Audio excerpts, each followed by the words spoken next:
بسم اللہ الرحمن الرحیم الحمد للہ رب العالمین والصلاة والسلام على سید الانبیاء والمرسلین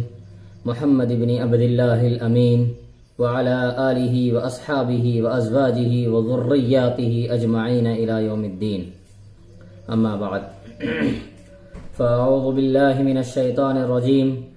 بسم اللہ الرحمن الرحیم يا بني إسرائيل اذكروا نعمتي التي أنعمت عليكم وأني فضلتكم على العالمين واتقوا يوما لا تجزي نفس عن نفس شيئا ولا يقبل منها شفاعة ولا يؤخذ منها عدل ولا هم ينصرون صدق الله العلي العظيم وصدق رسول النبي الكريم. معزز ناظرین، السلام علیکم ورحمۃ اللہ وبرکاتہ. جیسا کہ میں کل بتا چکا ہوں، سورہ بقرہ کے 5ویں رکوع سے بنی اسرائیل کا تذکرہ شروع ہو رہا ہے. یہ تذکرہ مسلسل 10 رکوع تک، یعنی 14ویں رکوع بلکہ 15ویں رکوع کے 2 آیتیں بھی اس میں ملا لیجئے، مسلسل بنی اسرائیل کا تذکرہ ہے. پہلے رکوع میں خالص بنی اسرائیل کو دین کی دعوت دے رہے تھے، اللہ کے نبی صلی اللہ علیہ وسلم کی پیروی کا حکم ان کو تھا، اللہ کے نبی صلی اللہ علیہ وسلم کے اتباع کا حکم تھا، قرآن کو ماننے کا حکم انہیں دیا گیا تھا، انہیں دین کی طرف دعوت دے رہے تھے. پہلا رکوع تو خالص دین کی طرف دعوت تھی. اب یہاں سے شروع ہوتا ہے 6 رکوع سے کہ جو احسانات اللہ کی جانب سے ان پر کیے ہیں، بنی اسرائیل پر جو احسانات ہوئے ہیں، جو احسانات کیے گئے تھے، جو فضیلتیں ان کو بخشی تھی، جو مرتبہ انہیں دیا تھا اور انہوں نے اس مرتبے کا غلط استعمال کس طریقے سے کیا، ان نعمتوں کا ناشکری کس طریقے سے کی، کون سے موقع پر کون سی نعمت اللہ نے انہیں دی اور کون سے موقع پر کتنی بڑی نعمت کی ناشکری ناقدری وہ لوگ کر رہے ہیں، تو اس کا تذکرہ ہے. ایک معنی میں دیکھا جائے تو یہاں سے یہ جو اس میں جو تذکرہ ہے یہ صرف بنی اسرائیل کے لیے نہیں بلکہ امت مسلمہ کے لیے بھی ایک قسم کی تنبیہ ہے، ایک قسم کا آئینہ ہے کہ جب کوئی مسلمان امت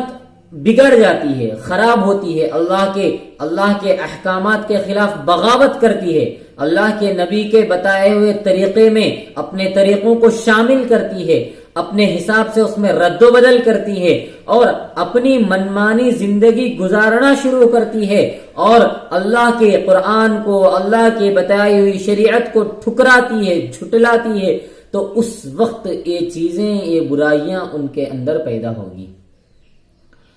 اللہ کے نبی صلی اللہ علیہ وسلم کی ایک حدیث ہے کہ اللہ کے نبی صلی اللہ علیہ وسلم فرما رہے ہیں کہ میری امت ان لوگوں کے مشابہت اختیار کرے گی، ان لوگوں جیسا کام کرے گی، ان لوگوں کی سنتوں پر عمل کرے گی جیسے بنی اسرائیل کرتے تھے. جس طریقے سے بنی اسرائیل نے قرآن تورات کو جھٹلایا، موسیٰ علیہ السلام کی تعلیمات کو جھٹلایا، پھر اللہ کی نافرمانیاں کی، اللہ کے حکموں کو توڑا، اسی طریقے سے میری امت بھی کرے گی. اگر کوئی بدبخت اس امت میں اپنی ماں سے کوئی زنا کرنے والا تھا اور زنا کیا ہوگا تو میری امت میں بھی ایسے بدبخت پیدا ہوں گے جو اپنی ماں سے زنا کریں گے، ایسے بدبخت اٹھیں گے جو اپنی ماں سے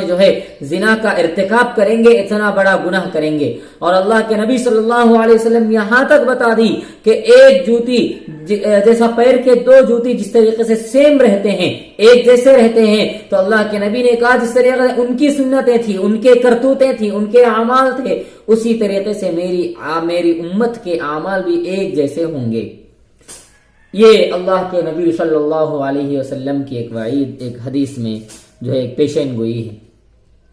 لہذا یہ جو آیت سے، یہاں سے اس رکوع سے جو شروع ہو رہا ہے، جو تفسیر شروع ہو رہی ہے، وہ امت مسلمہ کے لیے بھی آئینہ ہے، ایک قسم کی تنبیہ ہے کہ تم اپنے اندر ٹٹولتے رہو، اپنے دامن میں جھانکتے رہو، اپنے سینوں میں جھانکتے رہو، اپنے دل میں جھانکتے رہو، کہیں ایسا نہ ہو کہ ہم اللہ کی نافرمانی کر رہے ہیں، اللہ کے عذاب کو دعوت دے رہے ہیں، اللہ کے حکموں کو توڑ رہے ہیں، نبی پاک علی نبینا علیہ الصلوۃ والسلام کی شریعت کو جو ہے شریعت سے ہم کھلواڑ کر رہے ہیں، شریعت میں رد و بدل کر رہے ہیں، کہیں ایسا نہ ہو۔ اسی لیے انسانوں کو چاہیے، امت مسلمہ کو چاہیے کہ یہ جو ہے ہم بار بار ہمارے جو ہے اندر غور کرتے رہیں، فکر کرتے رہیں، ہم ٹٹولتے رہیں کہ کہیں ہم غلط راستے پر تو داخل نہیں ہو رہے ہیں۔ چلیے بسم اللہ الرحمن الرحیم۔ یا بنی اسرائیل اذکروا نعمتی التي انعمت علیکم وانی فضلتکم علی العالمین واتقوا یوما لا تجزی نفس عن نفس شیئا ولا يقبل منها شفاعۃ ولا یؤخذ منها عدل ولا هم ينصرون۔ اے بنی اسرائیل،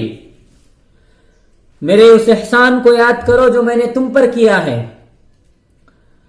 اور اس کو کہ میں نے تم کو تمام دنیا کے لوگوں پر فوقیت فضیلت دی تھی، اور اس دن قیامت سے ڈرو کہ کوئی شخص کسی شخص کے کچھ بھی کام نہ آئے گا، اور نہ اس کی طرف سے کسی کی سفارش قبول ہوگی، اور نہ اس سے کوئی معاوضہ لیا جائے گا، اور نہ لوگوں کو کہیں سے کچھ مدد پہنچے گی۔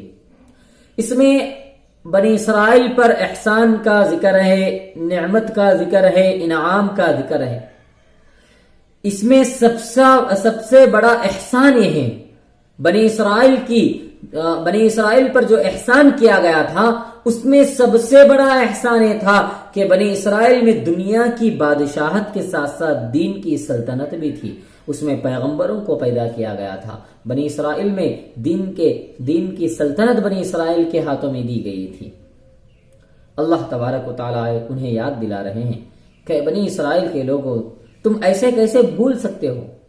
میں نے تم پر احسان کیا۔ آج دیکھیے ہم دنیا میں اگر کوئی انسان چھوٹا موٹا احسان کرتا ہے، کوئی کسی کو مثال کے طور پہ 100 روپے دیا، کوئی 1000 روپے دیا، کوئی جو ہے کوئی چیز کھانے کی دے دیا، ایک وقت آتا ہے تو ارے بھائی میں تجھے فلاں وقت 100 روپے دیا تھا، فلاں وقت کھانے کی چیز دیا تھا، جب تیرے پاس کچھ نہیں تھا اس وقت میں نے تجھ کو یہ کام کیا، تو میرے ساتھ آج تو یہ برتاؤ کر رہا۔ وہ تو مالک ہے، رب العالمین ہے، خالق کل ہے، خالق جہان ہے، وہ سارے عالم کا پیدا کرنے والا رب ہے، سارے عالم کا پیدا کرنے والا اللہ ہے، وہ پھر کیوں نہ اتنے بڑے بڑے احسانات کر کے انہیں نہ جتلائے، اور جتلانا بھی کیوں جتلا رہے ہیں؟ انسانوں کی بھلائی کے لیے، تاکہ وہ برائی کے راستے کو اختیار نہ کریں، وہ اللہ کے عذاب کو دعوت نہ دیں، وہ سنت رسول اللہ کو نہ چھٹلائیں، وہ نبی آخر الزماں پیغمبر صلی اللہ علیہ وسلم کی ختم نبوت کو نہ چھٹلائیں۔ اسی بنا پر ان سے بات چیت ہو رہی ہے، انہیں کہا جا رہا ہے کہ بنی اسرائیل تم یاد کرو اس احسان کو جو میں نے تم پر کیا ہے، اور تم لوگوں کو جو ہے میں فوقیت دیا ہوں، میں تمہارے اندر پیغمبروں کو بھیج کر اور تمہیں دنیا کی بادشاہت دے کر، یہ ساری چیزیں دے کر تمہیں فضیلت بخشی، لیکن تم لوگ کیا کریں؟ چند کوڑوں کے لیے، چند پیسوں کے لیے، چند عہدوں کے لیے، چند کرسیوں کے لیے، اپنی نفسانی خواہشات کو جو ہے پائے تکمیل تک پہنچانے کے لیے تم نے اللہ تبارک و تعالیٰ سے بغاوت کی۔ پھر اللہ تبارک و تعالیٰ دوسری آیت میں انہیں ڈرا رہے ہیں، واتقوا یوما لا تجزی نفس عن نفس شیئا ولا يقبل منها شفاعہ۔ اللہ تبارک و تعالیٰ کہہ رہے ہیں کہ اور اس دن قیامت سے ڈرو، قیامت سے ڈرو جس دن کوئی چیز کام نہیں آئے گی، نہ اس دن رشوت لی جائے گی، نہ اس دن کسی کی سفارش قبول ہوگی، کچھ نہیں ہوگا، وہاں پہ ایک اللہ کا ججمنٹ ہوگا، اور اللہ تبارک و تعالیٰ فیصلہ کریں گے، اور وہ فیصلہ کس طریقے پر ہوگا، کس بیسک پر ہوگا، کس بنیاد پر ہوگا کہ تمہارے دنیا میں اچھے کام کیا تھے، تم نے کتنا اللہ کے احکامات کو جو ہے جانا، پہچانا، اس پر عمل کیا۔ اللہ تبارک و تعالیٰ کہہ رہے ہیں کہ اس دن سے ڈرو جس دن قیامت ہے، نہ تمہاری بیوی وہاں پہ کام آئے گی، نہ تمہارے بچے کام آئیں گے، نہ تمہاری مال کام آئے گی، نہ تمہارے جائیداد، نہ تمہارے پیسے، نہ تمہاری اولادیں، نہ تمہارے بنگلے، کچھ بھی کام نہیں آئیں گے۔ اگر وہاں پہ کام آئے تو اللہ کے احکامات پر جو ہم نے دنیا میں چلے ہیں، دنیا میں ہم نے اپنی زندگی کو نبی پاک علی نبینا علیہ الصلوۃ والسلام کے تابع کیا ہے، وہی وہاں پر کام آئے گا، ورنہ اس کے بعد ہمارے جتنے پیسے ہیں، جتنی مال ہیں، جتنی جو ہے جائیدادیں ہیں، وہ صرف زمین تک محدود ہے، زمین کے اندر جو ہے نو انٹری ہے، ہم کچھ بھی لے کر نہیں جا سکتے۔ آگے اللہ تبارک و تعالی فرما رہے ہیں وَإِذْ نَجَّيْنَاكُمْ مِنْ آلِ فِرْعَوْنَ يَسُومُونَكُمْ سُوءَ الْعَذَابِ يُذَبِّحُونَ أَبْنَاءَكُمْ وَيَسْتَحْيُونَ نِسَاءَكُمْ وَفِي ذَلِكُمْ بَلَاءٌ مِّن رَّبِّكُمْ عَظِيمٌ۔ اور اس وقت کو یاد کرو جب ہم نے تم کو فرعون کے لوگوں سے نجات دی، جو تم کو بڑی تکلیفیں پہنچاتے تھے کہ تمہارے بیٹوں کو ذبح کرتے تھے اور تمہارے عورتوں یعنی لڑکیوں کو زندہ چھوڑتے، اور اس میں تمہاری پروردگار کی طرف سے بڑی آزمائش تھی۔ حضرت یوسف علیہ السلام نے بنی اسرائیل کو لے جا کر مصر میں آباد کیا تھا۔ اب اس زمانے کے فرعون بنی اسرائیل سے حسد رکھتے تھے، پردیسیوں کا، باہر سے آنے والے ملکوں کا مصر میں بسنا ان کو ناگوار تھا، خود برسرے حکومت تھے، بیچارے بنی اسرائیل کو بہت سارے تکلیفیں، بہت ساری جو ہے انواع و اقسام کی تکلیفیں دیتے تھے، ان سے ذلیل کر جو ہے خدمتیں لیتے تھے۔ تو اللہ تبارک و تعالیٰ کہہ رہے ہیں وَإِذْ نَجَّيْنَاكُمْ، اور اس دن کو یاد کرو، اس وقت کو یاد کرو جب ہم نے نجات دلائی آل فرعون سے، فرعون کے لوگوں سے، وہ تمہیں مارنے آ رہے تھے، تمہیں قتل کرنے آ رہے تھے، اور اس وقت فرعون کو ایک بھیانک خواب دیکھا تھا، اور ایک پیشن گوئی جادوگروں کی طرف سے تھی کہ ایک لڑکا پیدا ہوگا اور اس سے تمہارے بادشاہت کو خطرہ ہے۔ تو اس وقت فرعون نے کیا کیا کہ اس سال جو لڑکے پیدا ہو رہے تھے، جو بچے پیدا ہو رہے تھے، ان سب کو قتل کر رہا تھا، اور جو لڑکیاں تھیں، جو بچیاں تھیں، ان کو زندہ چھوڑ رہا تھا تاکہ ان سے خدمت لے سکے۔ اور اتنا ظلم اسرائیلیوں پر،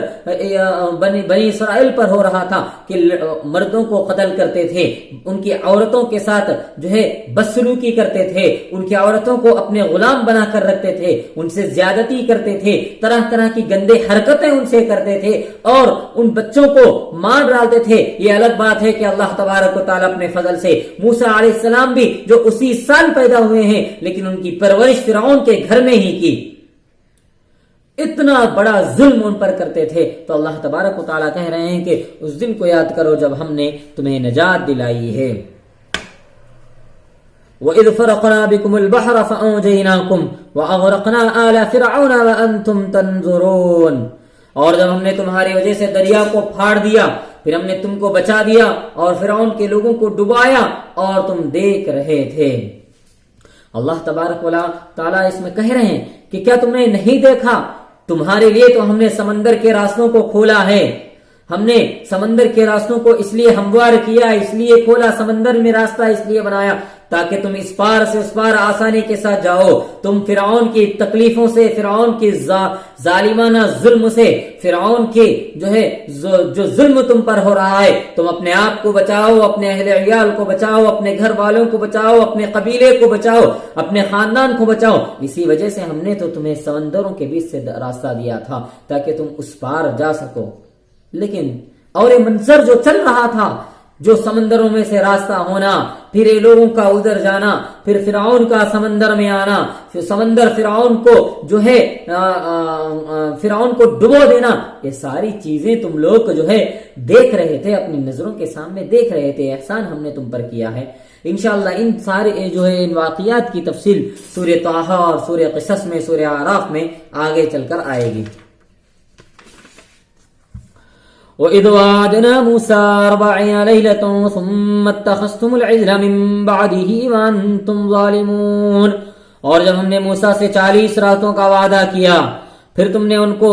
غائب میں ان کے غائب میں پرستش کے لیے بچڑا بنا لیا اور تم نے اپنے آپ پر ظلم کر رہے تھے۔ جب حضرت موسیٰ علیہ السلام کو خدا تعالیٰ نے کوہ طور پر 40 راتیں 40 دن رہنے کا حکم فرمایا تو حضرت موسیٰ علیہ السلام نے جاتے وقت اپنے بھائی حضرت ہارون علیہ السلام کو اپنا نائب بنائے اور وہ روانہ ہو گئے۔ بنی اسرائیل نے حضرت ہارون علیہ السلام کی نہ سنی اور سامری ایک جادوگر تھا، اس کے بہکاوے میں آ کر بچڑے کو جو ہے اپنا معبود بنا لیے اور اس کی پرستش کرنے لگے۔ ثم عفونا عنكم من بعد ذلك لعلكم تشكرون، پھر اس کے بعد بھی ہم نے تم کو معاف کیا تاکہ تم شکر کرو۔ اب موسیٰ علیہ السلام واپس آئے تورات کو لے کر، تو وہ لوگ بچڑے کو اپنا معبود مان رہے تھے، بچڑے کی عبادت کر رہے تھے۔ اللہ تبارک و تعالیٰ ان کی توبہ کا ایک حصہ تھا، اللہ تبارک و تعالیٰ نے معاف فرمایا۔ تو توبہ کا ایک حصہ یہ تھا کہ جو لوگ مرتد ہو گئے، جو لوگ شرک میں ملوث ہو گئے، جو لوگ جو ہے شرک کرنے لگے، اللہ سے بغاوت کرنے لگے، وہ لوگوں کو قتل کیا جائے۔ اور یہ قتل کون کرے؟ جو لوگ ایمان لائے ہیں، حق پر ہیں، اللہ کی جو ہے اللہ کی عبادت میں لگے تھے، وہ لوگ ان کو قتل کرے، یہی ان کی توبہ تھی۔ اور جو ہے بعض احادیث میں آتا ہے، بعض تفاسیر میں آتا ہے کہ قبیلے کے لوگوں نے ایک قبیلے کے لوگوں نے 80,000 لوگوں کو قتل کیا جو شرک میں ملوث ہو چکے تھے، یہی ان کی توبہ تھی۔ وَإِذْ آتَيْنَا مُوسَى الْكِتَابَ وَالْفُرْقَانَ لَعَلَّكُمْ تَهْتَدُونَ، اور جب ہم نے موسیٰ کو کتاب تورات عنایت فرمائی اور قانون نے فیصل یعنی حق کو ناحق سے جدا کرنے والے احکام دیے تاکہ تم ہدایت پاؤ۔ وَإِذْ قَالَ مُوسَى لِقَوْمِهِ يَا قَوْمِ إِنَّكُمْ ظَلَمْتُمْ أَنفُسَكُمْ بِاتِّخَاذِكُمُ الْعِجْلَ فَتُوبُوا إِلَى بَارِئِكُمْ فاقتلوا أنفسكم ذلكم خير لكم عند بارئكم فتاب عليكم إنه هو التواب الرحيم۔ اور جب موسیٰ نے اپنے قوم سے کہا کہ اے میری قوم، تم نے بچڑا بنا کر خود اپنا نقصان کیا، لہذا آپ توبہ کرو اپنے پیدا کرنے والے کے جناب میں اور اپنی جان اپنے ہاتھوں ہلاک کرو، تمہارے پیدا کرنے والے کے نزدیک تمہارے حق میں یہی بہتر ہے۔ پھر تمہاری طرف سے تعمیل حکم کی آمدگی ہوئی تو خدا نے تمہاری توبہ قبول کر لی، بے شک وہ بڑا توبہ قبول کرنے والا ہے۔ اب موسیٰ علیہ السلام نے کہا کہ تم لوگ جو ہے اب جب اللہ سے بغاوت کی ہے، اللہ کے جو ہے ہدایات کو پامال کیا ہے، اللہ کے حکموں کو توڑا ہے، تو اب اس کی توبہ یہ ہے کہ تم جو ہے اپنے ہاتھوں ہلاک کر دو، یعنی اب قتل کروا دیے گئے۔ قتل کرنا ہی ان کے لیے ایک توبہ کی شکل تھی۔ آگے اللہ تبارک و تعالیٰ فرما رہے ہیں وَإِذْ قُلْتُمْ يَا مُوسَى لَن نُّؤْمِنَ لَكَ حَتَّى نَرَى اللَّهَ جَهْرَةً فَأَخَذَتْكُمُ الصَّاعِقَةُ وَأَنْتُمْ تَنظُرُونَ، اور جب تم نے کہا کہ اے موسیٰ جب تک ہم خدا کو ظاہر میں نہ دیکھ لیں ہم تو کسی طرح تمہارے یقین ہرگز نہ کریں گے، پھر تم کو بجلی نے آ پکڑا اور تم دیکھتے رہ گئے۔ اب جب موسیٰ علیہ السلام تورات کو لے کر آئے تو وہ لوگ کہنے لگے، وہ بنی اسرائیل کی قومیں کہہ رہی تھی کہ ہم لوگ جب تک اللہ کو نہ دیکھیں، کہ اللہ کو جب تک ہم نہیں دیکھیں گے اس وقت تک ہمیں اعلان اور اس وقت تک ہم اس ہدایت کو تسلیم نہیں کریں گے، اس کتاب کو تسلیم نہیں کر سکیں گے جو اللہ نے تمہیں دی ہے۔ جس وقت اللہ تبارک و تعالیٰ موسیٰ علیہ السلام کو تورات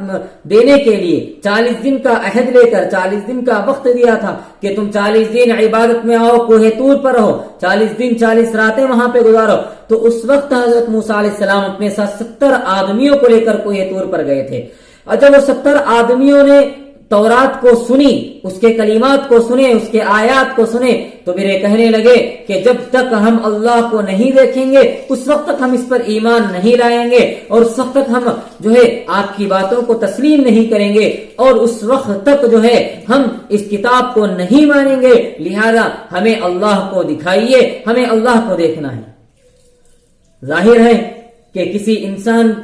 کی کہ جو نظروں میں جو ہے اللہ تبارک و تعالیٰ نے ایسی طاقت نہیں بخشی، ایسی بصیرت نہیں دی ہے کہ وہ اللہ تبارک و تعالیٰ کے نور کو دیکھیں اور اپنے آپ پر جو ہے قابو پا سکے، نور کو دیکھ کر وہ برداشت کر سکے، اس روشنی کو برداشت کر سکے۔ پھر یہ ہوا کہ ایک بہت بڑی بجلی کی کڑک آئی اور سارے کے سارے لوگ بے ہوش ہو گئے۔ بعض روایات میں آتا ہے کہ وہ سارے کے سارے لوگ مر گئے تھے، پھر اللہ نے دوبارہ انہیں جو ہے زندہ فرمایا، اور بعض روایات میں انہیں بے ہوش ہونے کی بات آتی ہے۔ آگے اللہ تبارک و تعالیٰ کہہ رہے ہیں ثم بعثناکم من بعد موتکم لعلکم تشکرون، پھر تمہارے مرنے کے بعد ہم نے تم کو جلایا، اٹھایا کہ شاید تم شکر ادا کرو۔ وظللنا علیکم الغمام وانزلنا علیکم المن والسلوى کلوا من طیبات ما رزقناکم وما ظلمونا ولکن كانوا انفسهم یظلمون،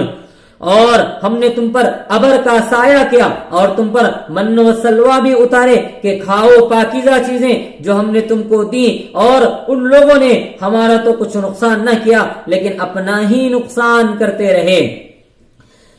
بنی اسرائیل کو ایک جنگ کے بارے میں حکم تھا کہ فلاں جنگ کرو، تو بنی اسرائیل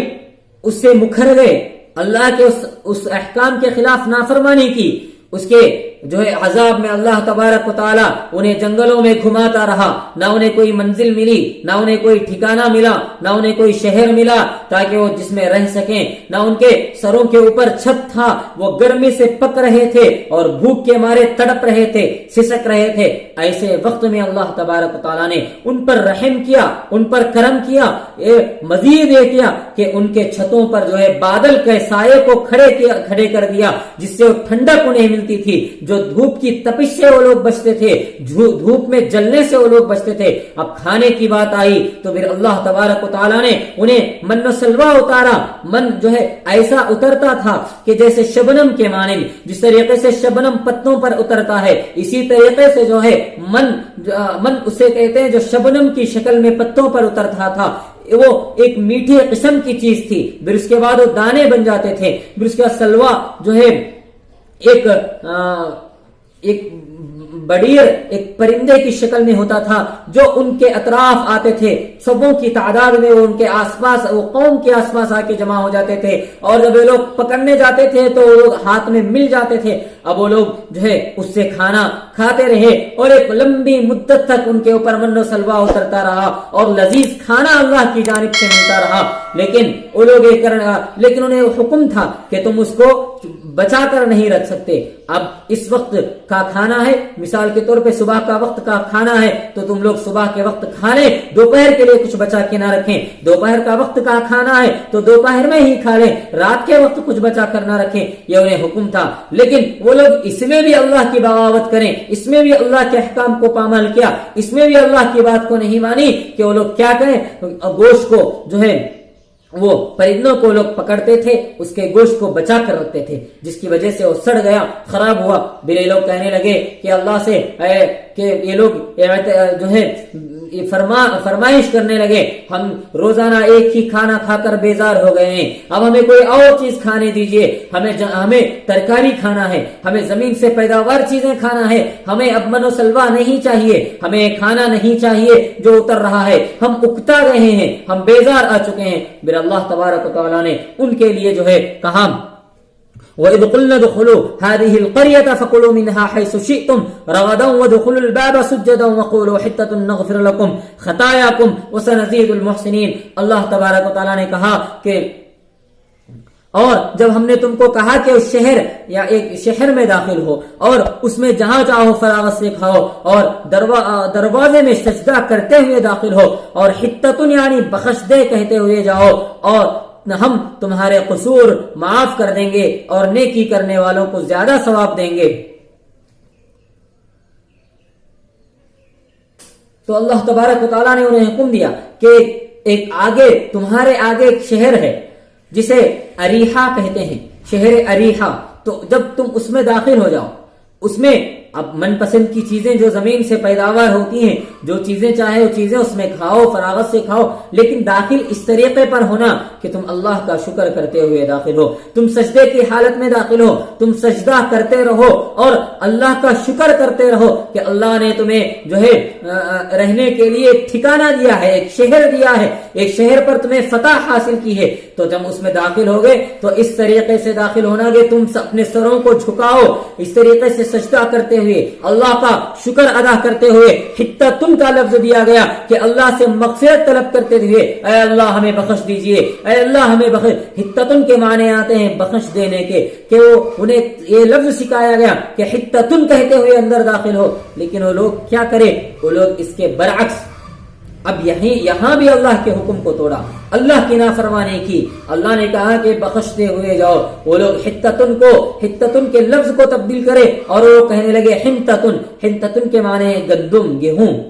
تو لوگ یہ لفظ کہتے ہوئے اور اتنے مسخرے پن سے اور انا پرستی میں آ کر تکبر کے ساتھ اس شہر میں داخل ہونے لگے۔ یہ جو آیت ہے اس کی بعینی ہی تفسیر نبی پاک علی نبینا علیہ الصلوۃ والسلام کی زندگی، جو حکم بنی اسرائیل کو دیا گیا تھا کہ فخر کرتے ہوئے نہ جاؤ۔ ہم سیرت میں پڑھتے ہیں کہ جس وقت فتح مکہ فتح ہوا اس وقت نبی پاک علی نبینا علیہ الصلوۃ والسلام اونٹ پر بیٹھ کر جا رہے تھے اور اپنا سر مبارک اونٹ کی گردن سے ملا ہوا تھا، یعنی اس طریقے سے جھکا ہوا تھا کہ جس طرح اونٹ کا سر ہے، اور اتنی عاجزی کے ساتھ اللہ کا شکر کرتے ہوئے، اللہ کی فرما برداری میں کلمات کہتے ہوئے، اللہ کا ذکر کرتے ہوئے، استغفار کرتے ہوئے، اللہ کا شکر اور اللہ کی تعریفیں، اللہ کی حمد و ثنا بیان کرتے ہوئے اپنے لشکر کے ساتھ، اپنے صحابہ کے ساتھ مدینہ پاک میں جو ہے داخل ہو رہے ہیں۔ یہی حکم دیا گیا تھا بنی اسرائیل کو، لیکن انہوں نے اس میں اللہ کی بغاوت کی۔ انشاءاللہ اس کی تفصیل جو ہے سورہ اعراف میں اور سورہ طٰہٰ میں، سورہ قصص میں انشاءاللہ اس کی تفصیل مکمل وضاحت کے ساتھ اس میں جو ہے ان واقعات کا ذکر ہے، وہاں پر انشاءاللہ اس کی تفصیل کی جائے گی۔ وآخر دعوانا ان الحمدللہ رب العالمین۔ اللہ سے دعا ہے کہ اللہ ہمیں توفیق عمل سے نوازے۔ السلام علیکم ورحمۃ اللہ وبرکاتہ۔